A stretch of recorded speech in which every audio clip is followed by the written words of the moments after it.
everyone, good morning. I have recently joined PhD and in this video I am going to share my first day experience of PhD classes. सबसे interesting experience, students भी teacher को sir या ma'am करके address करते हैं और teachers भी student को सर या मैम करके एड्रेस करते हैं. Interesting right? Actually PhD faculties वो लोग भी थे जिनकी पीएचडी कंप्लीट हुई थी 2 साल पहले, 5 साल पहले, 20 साल पहले. और एक्चुअली स्टूडेंट्स भी ऐसे थे जिनके पास 20+ इयर्स का टीचिंग एक्सपीरियंस भी था. तो एज गैप में अगर देखते हैं तो 50% पीएचडी स्कॉलर्स, जिन्हें पीएचडी स्टूडेंट भी कहा जाता है, the ones those who are pursuing PhD, 50% मैंने देखा कि they were little elder than the teachers. तो इसलिए शायद ये इंटरेस्टिंग चीज वहां पे थी. Now let me tell you about how my batch was. In my batch, 90% were academicians. The ones who are currently teaching in a university or maybe running a school, somebody who is completely involved in teaching the students, being a faculty or a teacher. 10% were like non-academician, but again, वो भी education industry से ही थे मेरी तरह. Like I am not a pure teaching or academician kind of person, but I have all my experience into education industry. Same way मैंने देखा कि तभी शायद ये वाला जो डिबेट आता है पीएचडी वर्सेस डीबीए, उसके बारे में ये जरूर आता है कि DBA is meant for corporates and PhDs are basically for people those who are into academics और एजुकेशन इटसेल्फ. और वो मुझे मेरे बैच को देख के ट्रू भी लगा. सबसे पहला रीजन, पीएचडी ऑनलाइन नहीं होती है. PhD is either full time और part time. Part time PhDs are also called as executive PhD. So since it is part-time PhDs or executive PhDs, so you have to make sure that you attend all the campus immersions. Your examinations are also offline. There are a lot of presentations which keeps happening, which I am going to share a little later in the video. Now if we compare it with DBA, which is Doctorate of Business Administration, it clearly says that this is meant for businesses only. So people, those who want little more flexibility, they go for online DBA. The ones, those who feel like they are not really meant for academics or education industry, से उनका कोई खास relationship नहीं होता है, तो वो DBA की तरफ जाते हैं. But most of the DBA options are little expensive. PhD के options आपको 2.5 लाख रुपए से start होते हुए दिख जाते हैं. So how was my process in enrolling PhD? सबसे पहले I filled an application form, then there was a written entrance exam, then there was an interview which happened. Then the documentation submission. So they cross-check your original versus your self-attested documents, and after that the classes begins. You must also be thinking, कौन सी university से मैंने enroll किया है PhD, right? So before I tell you that, let me also tell you a little brief how the PhD flow works. क्योंकि enrollment से पहले तो मुझे भी इसके बारे में ज्यादा आइडिया नहीं था, इसीलिए मैंने अपने चैनल पे कभी भी PhD की वीडियो नहीं बनाई थी. So my PhD is minimum 3 years to maximum of 6 years. और अगर 3 इयर्स को आप ब्रेक डाउन करेंगे तो बहुत ही सिंपल वर्जन आपको दिखता है.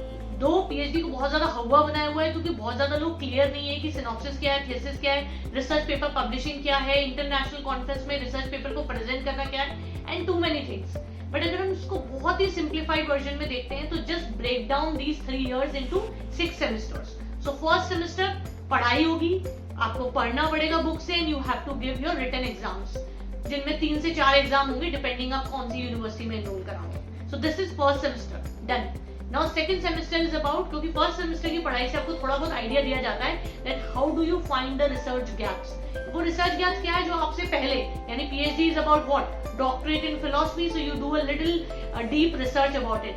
रिसर्च, सोचिए इसका मतलब क्या है, रिसर्च, सर्चिंग अगेन.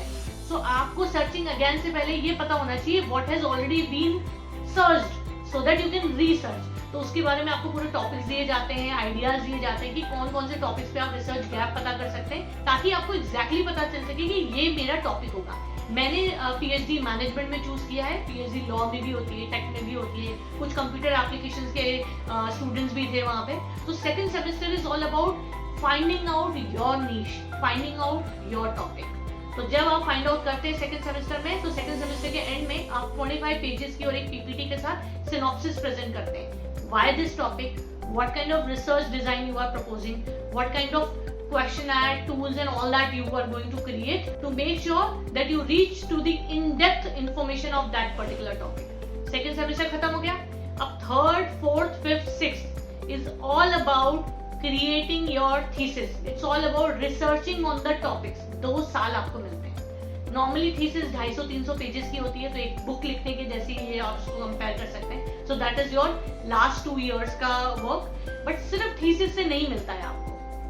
आपको थीसिस के साथ साथ मेक श्योर करना है, ये थोड़े से नंबर वेरी करेंगे यूनिवर्सिटी से यूनिवर्सिटी, बट मेरी यूनिवर्सिटी का demand is that apart from thesis you have to make sure that I publish at least one research paper in a good journal.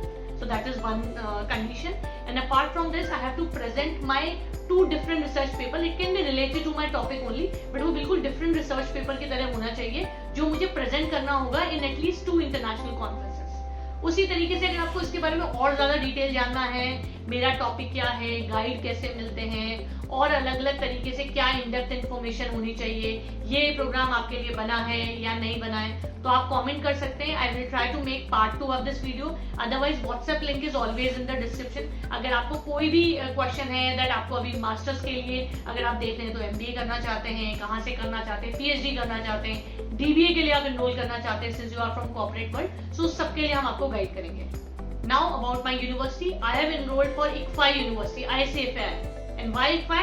Let me tell you 3 reasons behind this. कुछ हफ्तों पहले की बात है, I was discussing this with someone and they told me, what's that first question comes in your mind when somebody tells you that you are pursuing PhD? I said, what's your topic? He said, exactly.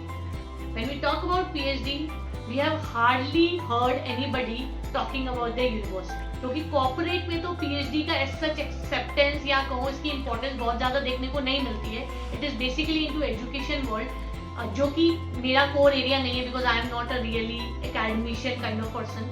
तो मुझे ऐसा लगा कि when I am not really looking into a tag into this PhD, so why not go for an affordable university? And ICFI costed me less than 2.5 lakh rupees because it has certain scholarship options as well.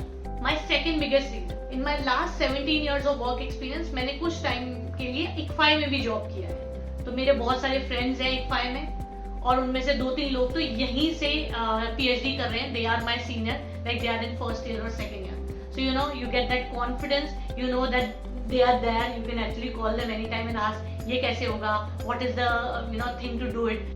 इस वजह से मुझे ये लगा कि मेरा second reason है. And third, when I checked about various big brand names, they were all costing me 10 lakh plus. If you go and check out all IIMs, they cost you 10 lakh plus in PhDs for executive PhDs, and it wasn't really making sense in my case. So I got an affordable option जिसको मैं जानती हूँ, जहाँ पे मेरे friends भी पढ़ाई कर रहे हैं, and it is very much into affordable section. So that's it for today's video. I am sure this was helpful and must have given you some idea whether PhD is meant for you or not. Thank you so much. Have a good day. Bye bye.